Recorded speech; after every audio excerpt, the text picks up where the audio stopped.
Boa noite. Vamos então nesses instantes, nos serenando, nos acalmando, buscando estarmos em comunhão de pensamentos e sentimentos, nos imaginando no salão da casa de Fabiano, congregados com esses espíritos amorosos, com muita gratidão nos nossos corações, gratidão a Deus, nosso Pai, gratidão a Jesus, nosso Mestre, a Frei Fabiano de Cristo, que nos acolhe em sua casa, em seus braços amorosos.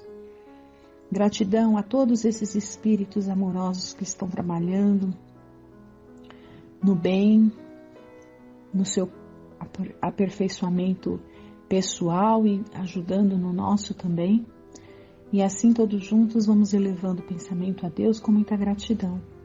Pai nosso que estais no céu, santificado seja o vosso nome. Venha a nós o vosso reino, seja feita a vossa vontade, assim na terra como no céu. O pão nosso de cada dia nos dai hoje, perdoa, Pai, as nossas dívidas, assim como nós devemos perdoar aos nossos devedores. E não nos deixeis cair em tentação, mas livrai-nos do mal, que assim seja. Graças a Deus e graças a Jesus. E continuando aqui, no Evangelho, o último item do capítulo 17, Sede Perfeitos, a gente vai estudar aqui sobre, é uma mensagem do Espírito Georges, onde ele nos ensina como cuidar do corpo e do espírito. Então vamos aqui, olha, a leitura conforme o Evangelho, segundo o Espiritismo. Consistirá a perfeição espiritual na maceração do corpo?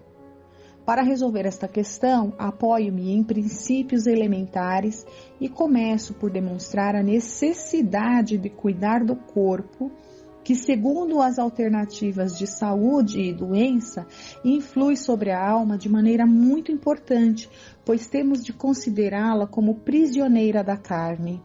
Para que esta prisioneira possa viver, movimentar-se e até mesmo conceber a ilusão de liberdade, o corpo deve estar são, disposto e vigoroso. Estabeleçamos uma comparação. Eis que ambos se encontram em perfeito estado, que devem fazer para manter o equilíbrio entre suas aptidões e suas necessidades tão diferentes? O embate entre eles parece inevitável e difícil chegar-se ao segredo do equilíbrio. Então aqui, olha, está dizendo da necessidade que nós temos, de cuidar do nosso corpo. É uma necessidade que a gente tem, E aqui está dizendo, como está dentro desse capítulo Sede Perfeitos, muitas vezes tem pessoas que acreditam que fustigar o corpo é uma forma de alimentar o espírito, Então tem pessoas que impõem flagelos ao corpo, Tem pessoas que perdem um pouco a linha, com relação...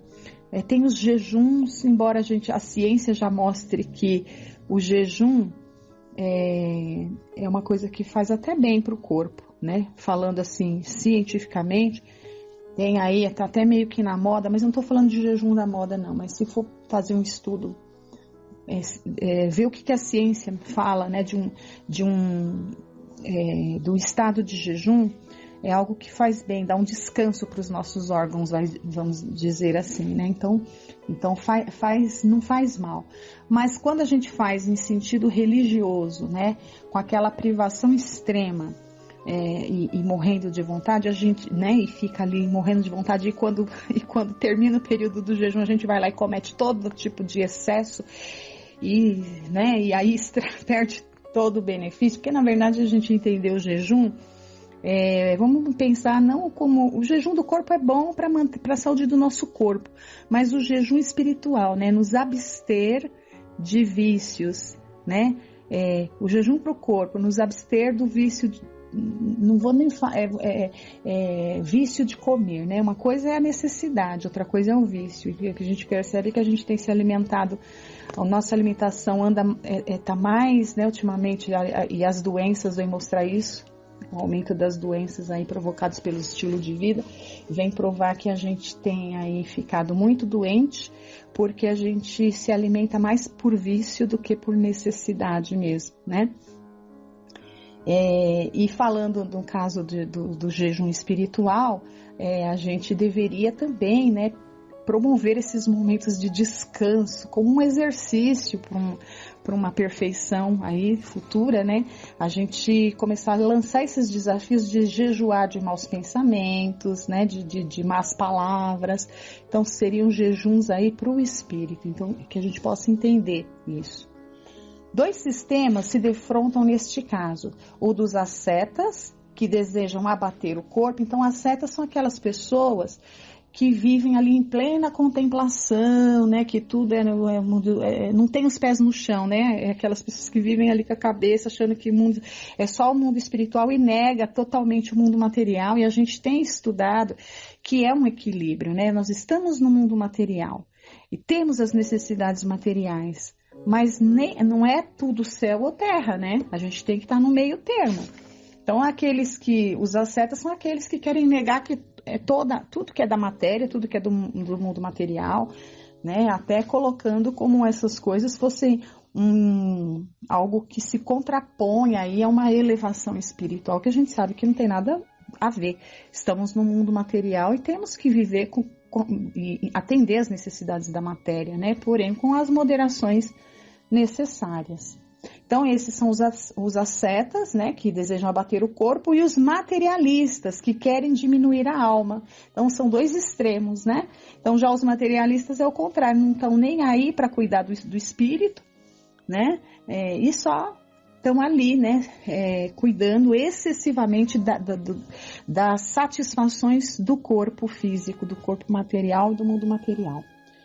2 violências quase tão insensatas, uma quanto a outra. Ao lado dessas 2 correntes, fervilha a multidão dos indiferentes, que sem convicção nem paixão, amam com tibieza e gozam com parcimônia. Onde, pois, a sabedoria? Onde, pois, a ciência de viver? Em parte alguma. E esse grande problema ficaria inteiramente por resolver se o Espiritismo não viesse em auxílio dos pesquisadores para demonstrar-lhes as relações existentes entre o corpo e a alma e dizer-lhes que, desde que são reciprocamente necessários, é indispensável cuidar de ambos. Amai, pois, a vossa alma, mas cuidai também do vosso corpo, instrumento da alma. Desconhecer as necessidades que lhes são peculiares por força da própria natureza é desconhecer as leis de Deus. Não castigueis pelas faltas que o vosso livre-arbítrio fez cometer, e pelas quais ele é tão responsável como o cavalo mal dirigido o é, pelos acidentes que causa. Sereis por acaso mais perfeitos se, martirizando o corpo, não vos tornardes menos egoístas, menos orgulhosos e mais caridosos? Não, a perfeição não está nisso, mas inteiramente nas reformas a que submeterdes o vosso espírito. Dobrai-o, subjugai-o, humilhai-o, mortificai-o. É esse o meio de tornar mais dócil a vontade de Deus e o único que conduz à perfeição. Então, saber domar, né, os nossos impulsos, isso sim seria a melhor forma aí de estar, quando a gente, né, tem muitos que querem ali, como a gente falou no começo, maltratar o corpo, achando que está purificando a alma, né, e não é bem isso. E eu queria trazer aqui para vocês da importância tão grande que a gente tem que ter. E no finalzinho aqui do Evangelho, ele fala... eu fechei, deixa eu ver aqui se eu acho. Ele fala aqui... Olha... Ele fala das relações existentes, o corpo, que o Espiritismo vem, né, para mostrar as relações existentes entre o corpo e a alma. Fala aqui como Deus, na sua infinita sabedoria, né, Ele cuida para que a gente tenha um corpo tão bem, um presente realmente, né, que a gente tem que saber cuidar dele, que vai servir de instrumento para o nosso a nossa perfeição moral, ou pelo menos para a nossa caminhada rumo a essa perfeição moral, né? Através desse, é o veículo, é na matéria que a gente vai conseguir aí depurar as nossas más tendências e tudo mais. Então, pensando nisso, eu trouxe aqui do livro Missionários da Luz, né? André Luiz, ele ali, Alexandre é um instrutor, né, que está proporcionando a ele vários momentos de aprendizado e conduziu ele ali, lá na colônia Nosso Lar, num departamento lá chamado, um lugar chamado Planejamento de Reencarnações. Então, o Alexandre faz ali umas introduções muito interessantes, não vai dar para a gente ficar lendo tudo, né? Então, ele fala que o processo de reencarnação é complexo, né? O planejamento não é assim, a gente simplesmente acende aqui desse lado, nasceu. Não, tem toda uma programação que foi feita antes, não só do que a gente vai passar aqui, mas até mesmo do corpo que a gente vai utilizar aqui, né? É tudo muito bem pensado e muito bem planejado. Então, o Alexandre leva o André Luiz para fazer algumas observações nesse departamento, e ele vai descrever para a gente com minúcias, para a gente entender o que é o nosso corpo e quem sabe assim a gente tentar aprender a cuidar um pouquinho melhor dele, né? Então, olha, e o interessante é que André Luiz, ele era um médico aqui quando encarnado, então ele conhecia bem de anatomia, né? Ele era a pessoa certa para fazer essas observações. E ele reconhece que, mesmo com os conhecimentos aqui da Terra, ele não conseguia fazer um link de tudo aquilo, né, com os estudos evangélicos, né? E o próprio Alexandre lembra isso dele. E aí o Alexandre fala, olha, pois bem, o próprio Jesus nos deixou material de pensamento para o assunto em exame, quando nos asseverou que se a nossa mão ou os nossos olhos fossem motivos de escândalo, deveriam ser cortados ao penetrarmos no templo da vida. Então aí a gente já está entendendo o raciocínio que Alexandre vai seguir, né? Então, antes de entrar no plano da vida, a gente vai precisar ter um corpo ali condizente com as necessidades que foram por nós mesmos ali provocadas, segundo o nosso bom ou mau uso ali no passado, né? Então, ele vai ficar num tempo ali nesse lugar, né? Nesse departamento do planejamento de reencarnações. E ele, quando ele chega lá, ele é recebido e ele começa a perceber que pequenos grupos andavam, vários, né, espíritos andando para lá e para cá, iam e vinham, né? E ele notava que muitos andavam carregando rolos, como se fossem rolos de pergaminho, né? E pergaminho, como se fosse uma carta enroladinha assim, né?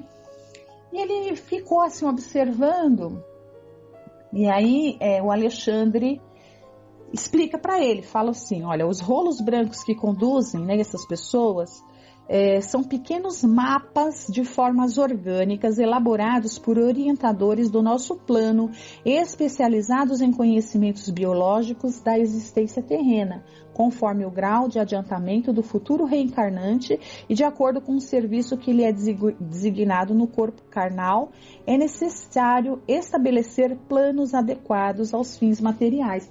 Assim como o arquiteto e o engenheiro fazem ali a planta de um edifício, né, o desenho no papel de uma planta de um edifício que eles vão edificar, vão construir, lá no plano espiritual, nesse departamento, esses rolos, esses, né, de pergaminho, né, esses papéis, como se fossem papéis, mostram ali o desenho, o projeto, vamos dizer, do futuro corpo segundo as necessidades de cada reencarnante. Olha que interessante isso.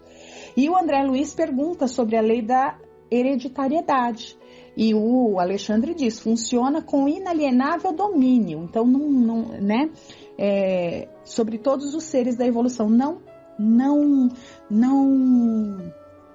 destrói a lei da hereditariedade. Tudo isso é observado aqui. Ele vai falar com muitas minúcias, mas o tempo nosso não dá para estar lendo, né? Mas respeita as leis de hereditariedade.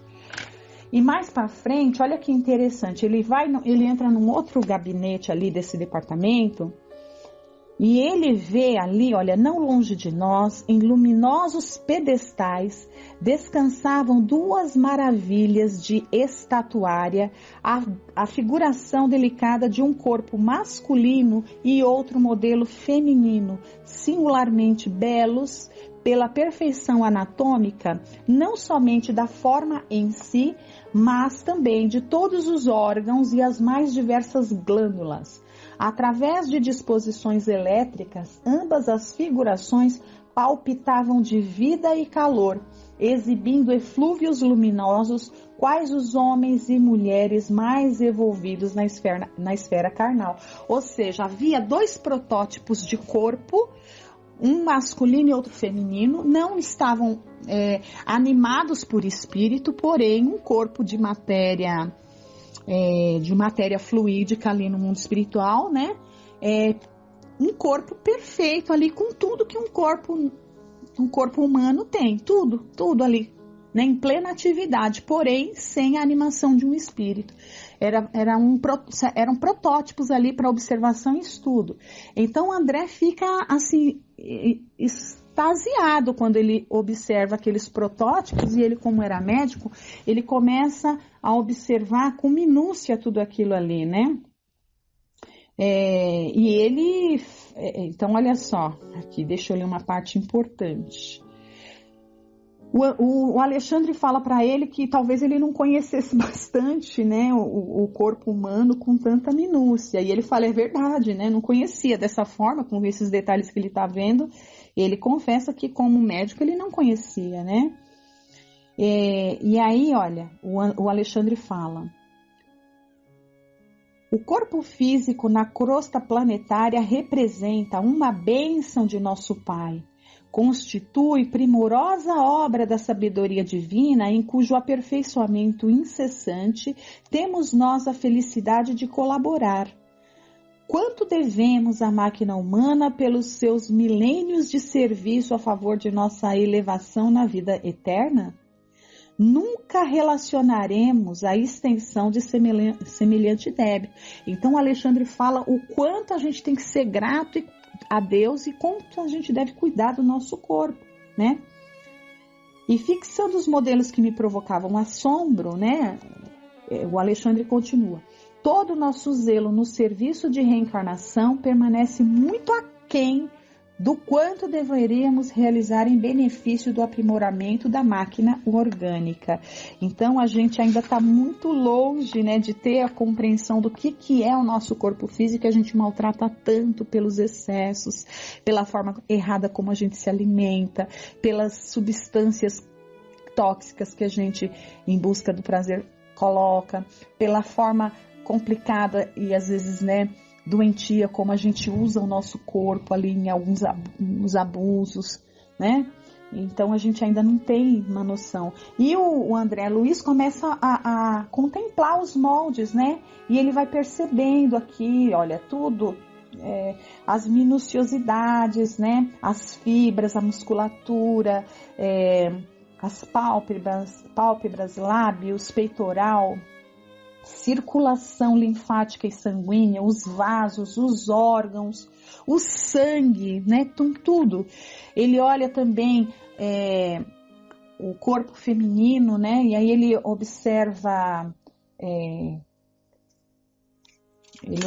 ali o aparelho reprodutor feminino, né? E com a sabedoria divina ali ele descreve com tanta minúcia a beleza, né, daquele órgão que vai gerar, que vai acolher uma vida ali, que vai poder estar reencarnando, né?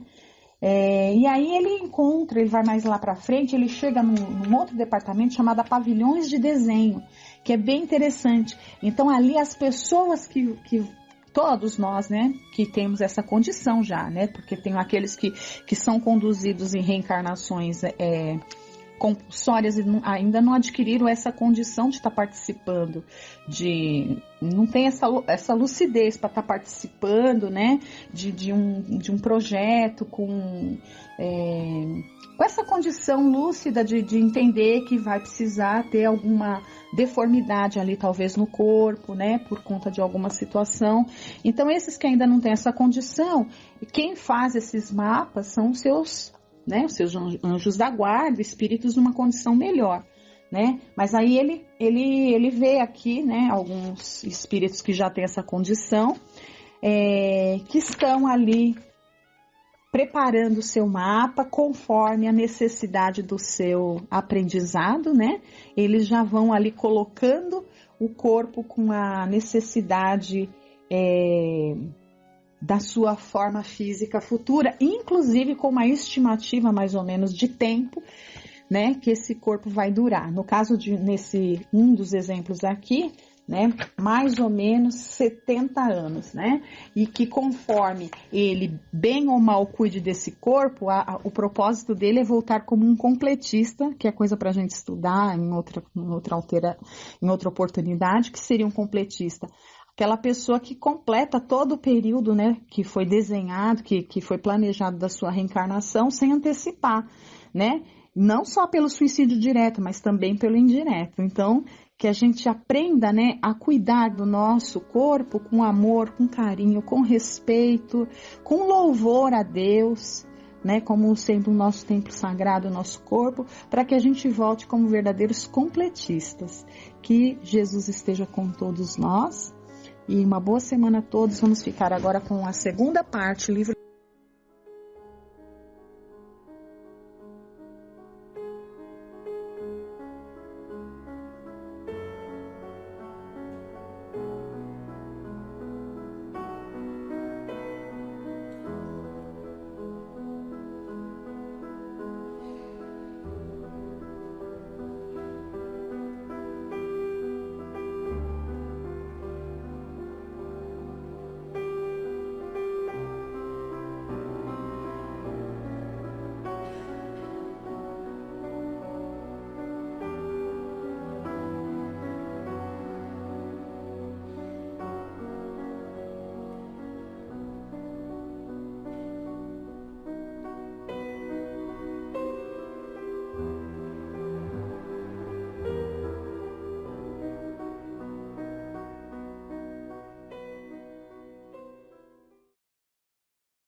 Boa noite a todos. Nós vamos agora fazer algumas reflexões sobre questões do Livro dos Espíritos. Estamos na parte 2 do Livro dos Espíritos, no capítulo 9, e vamos ver hoje o item 10, os espíritos durante os combates. Também veremos algumas questões da parte 3 do Livro dos Espíritos, que são sobre as leis morais, e veremos a lei de destruição, falando sobre as guerras. Iniciando pelo item 10, os espíritos durante os combates. Questão 541. Numa batalha, há espíritos que a assistem e que amparam cada uma das forças em luta? Resposta: sim, e que estimulam a sua coragem. Assim, os antigos nos representavam os deuses tomando partido por este ou aquele povo. Esses deuses nada mais eram que os espíritos representados por figuras alegóricas. Numa batalha, há espíritos auxiliando os combatentes em qualquer um dos lados. Os povos da antiguidade admitiam existir deuses que participavam da guerra, defendendo os diferentes povos que dela participavam. Esses deuses nada mais eram que espíritos que em muitas situações eram vistos pelos encarnados e eram chamados de deuses da guerra. Cada país da antiguidade dava um nome ao deus da guerra. Na Grécia, o nome do deus da guerra é Ares. Na questão 3 do Livro dos Espíritos, que trata das leis morais, tem questões relacionadas à lei de destruição. E dentre essas leis temos o item 3, que fala por que os homens costumam criar guerras. Vejamos. Questão 742. Qual a causa que leva o homem à guerra? Resposta: predominância da natureza animal sobre a espiritual e satisfação das paixões. No estado de barbárie, os povos só conhecem o direito do mais forte, e é por isso que a guerra para eles é um estado normal. À medida que o homem progride, ela se torna menos frequente, porque ele evita as suas causas, e quando ela se faz necessária, ele sabe adicionar-lhe humanidade. Vemos aqui que as guerras são frutos da dureza dos nossos corações, da falta de entendimento e vivências das leis divinas.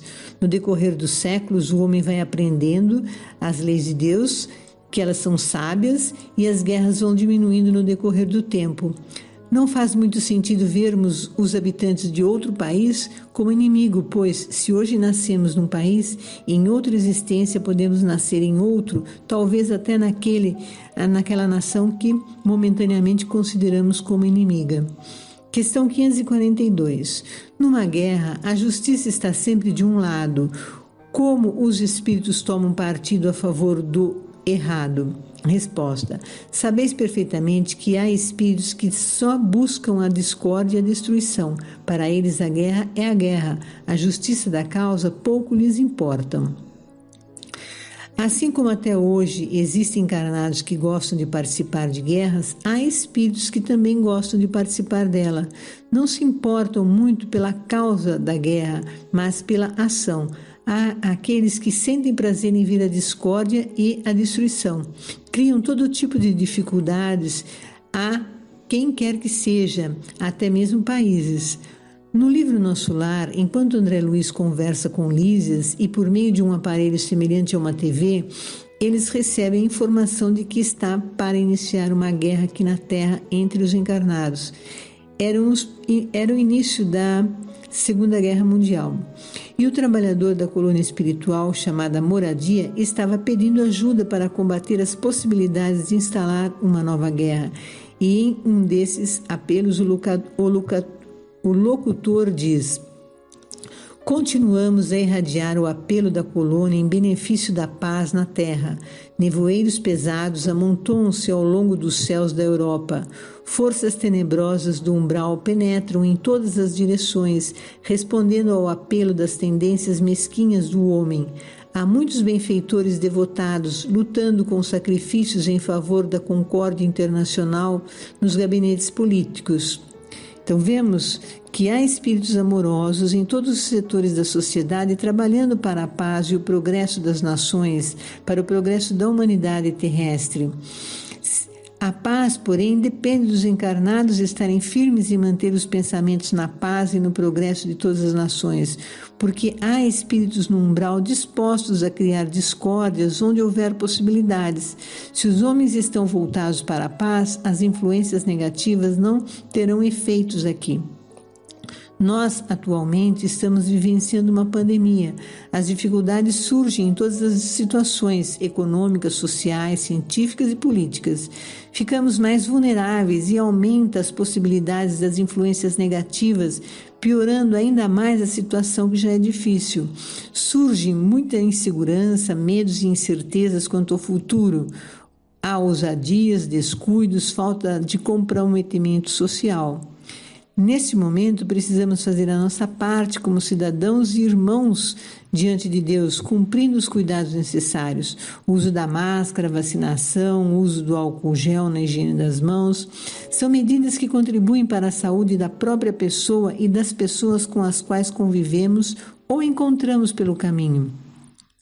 Se todos tomam a vacina para se defender do vírus, ele terá dificuldade de circular na população e a propagação da doença irá diminuir.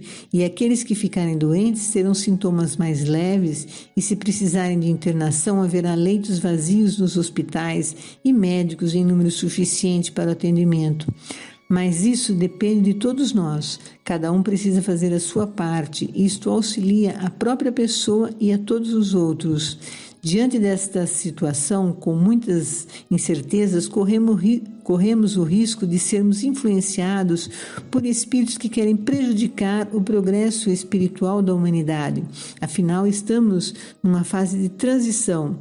Assim como há espíritos amorosos e sábios procurando auxiliar as pessoas, há espíritos difíceis que influenciam encarnados em todos os setores da sociedade com o intuito de deixar a situação ainda mais difícil, procurando retardar o progresso espiritual do planeta. Mas também ocorre o fortalecimento moral daqueles que passam por este momento de provas coletivas, procurando discernimento, fazendo a sua parte para colaborar, confiando em Deus e aproveitando os momentos livres para colaborar com necessitados. Não se deixam levar pelo pessimismo. Liguemo-nos aos espíritos amorosos, ao nosso espírito protetor, que alimenta em nós a confiança em Deus, a esperança, a paz de espírito e a certeza de que esse tempo também vai passar. Não nos esqueçamos do Evangelho no lar, das leituras saudáveis, das preces. Questão 543.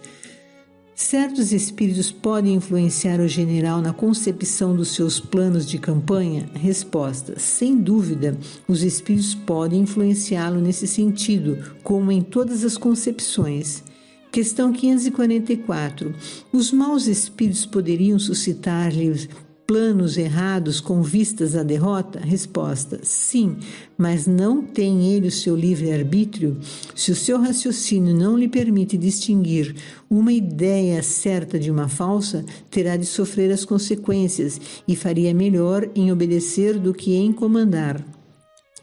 O general tem estudos e experiências para montar um planejamento de guerra. É verdade que maus espíritos podem intuir más ideias, mas o general deve saber escolher planejar para não aceitar qualquer sugestão mental.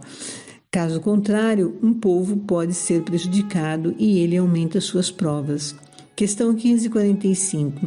O general pode algumas vezes ser guiado por uma espécie de dupla vista, uma visão intuitiva que lhe mostre por antecipação o resultado dos seus planos? Resposta: é frequentemente o que acontece ao homem de gênio.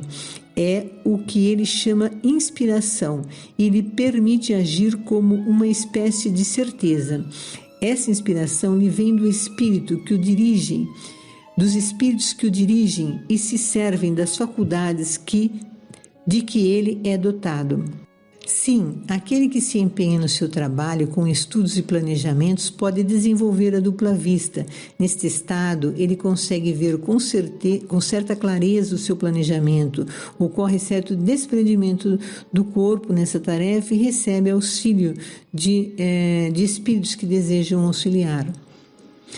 Questão 546. No tumulto do combate, o que acontece aos espíritos dos que sucumbem? Ainda se interessam pela luta após a morte? Resposta: alguns continuam a se interessar, outros se afastam. Nos combates acontece o mesmo que se verifica em todos os casos de morte violenta. No primeiro momento, o espírito fica surpreso e como aturdido, não acreditando que está morto. Parece-lhe ainda tomar parte na ação. Não é senão pouco a pouco que compreende a realidade. Então, num combate após a morte do corpo, depois de um tempo, o espírito se levanta confuso e, se vendo vivo, pode voltar ao combate ou se afastar para um outro local um tanto quanto confuso. Questão 547.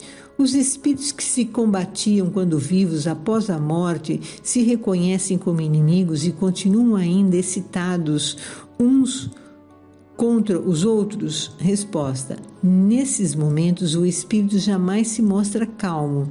No primeiro instante ele ainda pode odiar o seu inimigo e mesmo perseguir, mas quando as ideias se lhe acalmarem, verá que a sua animosidade não tem razão de ser.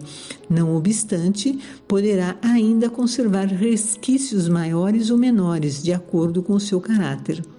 Então, numa guerra, desencarnam soldados dos dois lados e, no plano espiritual, podem permanecer lutando uns contra os outros, até que este ou aquele perceba que já não faz mais sentido esta ação, mas pode haver aqueles que ainda aguardam certa desavença. Questão 548. O espírito que assiste friamente a um combate como espectador testemunha a separação entre a alma e o corpo? E como esse fenômeno se apresenta a ele? Resposta: há poucas mortes instantâneas. Na maioria das vezes, o espírito cujo corpo foi mortalmente ferido não tem consciência disso no mesmo instante. Quando começa a retomar consciência, é que se pode distinguir o espírito a mover-se ao lado do cadáver. Isso parece tão natural que a vista do corpo morto não produz nenhum efeito desagradável. Toda a vida tendo sido transportada para o espírito, somente ele chama a atenção e é com ele que o espectador conversa ou a quem dá ordens. Se alguém vê um soldado que morre em um combate, ele verá, num primeiro momento, o soldado caído no chão. Logo em seguida, o espírito movimenta-se, se levanta, mas o corpo continua no chão. O espírito, no entanto, se vê com vida, e se o espectador quiser conversar, é o espírito quem responderá, ainda julgando-se encarnado. Agora vamos ver algumas questões sobre guerras, sobre as leis morais relacionadas à guerra. Questão 743. A guerra desaparecerá um dia da face da terra? Resposta: sim, quando os homens compreenderem a justiça e praticarem a lei de Deus. Então todos os povos serão irmãos. Haverá um tempo em que as guerras deixarão de existir na terra. Afinal, a luta de um irmão contra o outro não é da lei de Deus. Os homens, nos estágios iniciais da inteligência, criam a guerra para as conquistas desejadas. No decorrer do tempo, compreendem que não devemos fazer aos outros aquilo que não queremos para nós. E concluímos que não precisamos de guerra para resolver os problemas. Questão 745. O que pensar daquele que suscita a guerra em seu proveito? Resposta: esse é o verdadeiro culpado e necessitará de muitas existências para expiar todos os assassínios de que foi causa, porque responderá por cada homem cuja morte tenha causado para satisfazer a sua ambição. Então existem aqueles que provocam a guerra procurando tirar proveito próprio das situações. O que fazemos unicamente em proveito próprio e ainda prejudicando outras pessoas terá consequências nada agradáveis, se não nesta vida, com certeza em outras. O que acontece no pessoal também é válido para as nações. Há quem não acredite em reencarnação, mas ela existe e foi e é ainda muito estudada. Para finalizar, eu vou ler uma mensagem do livro Palavras de Vida Eterna, psicografada por Francisco Cândido Xavier, pelo Espírito de Emmanuel. Essa mensagem fala de combates, mas dos combates que precisamos realizar em nós mesmos para o nosso progresso espiritual. Só que muitas vezes combatemos as pessoas, as nações, para não combatermos as nossas dificuldades. Estamos nos enganando, pois vemos no outro aquilo que somos. Prestemos atenção às palavras de Emmanuel. Ele nos diz que há os combates e os bons combates. Os bons combates nos auxiliam a criar asas para nos elevar e os combates nos prendem ao chão. O nome do texto é No Bom Combate, é o capítulo 148 do livro Palavras de Vida Eterna. Combati o bom combate, acabei a carreira, guardei a fé. Essa frase está em Paulo. Esse versículo está em Paulo, 2 Timóteo, capítulo 4, versículo 7. Nas lides da evolução há combate e bom combate. No combate visamos aos inimigos externos, brandimos armas, inventamos ardis, usamos astúcias, criamos estratégia e por vezes saboreamos a derrota de nossos adversários entre alegrias falsas, ignorando que estamos dilapidando a nós mesmos. No bom combate, dispomos-nos a lutar contra nós próprios, assestando baterias de vigilância em oposição aos sentimentos e qualidades inferiores que nos deprimem a alma. O combate chumba-nos o coração à crosta da terra, em aflitivos processos de reajuste na lei de causa e efeito. O bom combate liberta-nos o espírito para a ascensão aos planos superiores. Paulo de Tarso, escrevendo a Timóteo nos últimos dias da experiência terrestre, forneceu-nos Preciosa definição nesse sentido. Ele, que andara em combate até o encontro pessoal com o Cristo, passou a viver no bom combate, desde a hora da entrevista com o Mestre até o caminho de Damasco, estiver em função de louros mundanos, ávido de dominações transitórias. Mas desde o instante em que Ananias o recolheu enseguecido e transtornado, entrou em subalternidade dolorosa. Incompreendido, desprezado, apedrejado, perseguido, encarcerado várias vezes, abatido e doente, jamais deixou de servir a causa do bem que abraçara com Jesus, olvidando males e achaques, constrangimentos e insultos. Ao término, porém, da carreira de semeador da verdade, o ex-conselheiro do Sinédrio, aparentemente arrasado e vencido, saiu da terra na condição de verdadeiro triunfador. Finalizando os nossos estudos de hoje, nossas reflexões, vibremos amorosamente por todos que habitam este planeta, encarnados e desencarnados, que recebam de nossas vibrações amorosas para que possamos conquistar, mantermos-nos em equilíbrio nas diferentes situações do nosso dia a dia. Que todos possam ter alimento à mesa, que possam ser compreendidos e terem trabalho e união entre todos. Pai nosso que estais nos céus, santificado seja o vosso nome. Venha a nós o vosso reino. Seja feita a vossa vontade, assim na terra como no céu. O pão nosso de cada dia dai-nos hoje. Perdoai as nossas dívidas, assim como nós perdoarmos os nossos devedores. E não nos deixeis cair em tentações, mas livra-nos, Senhor, de todo mal. Que assim seja.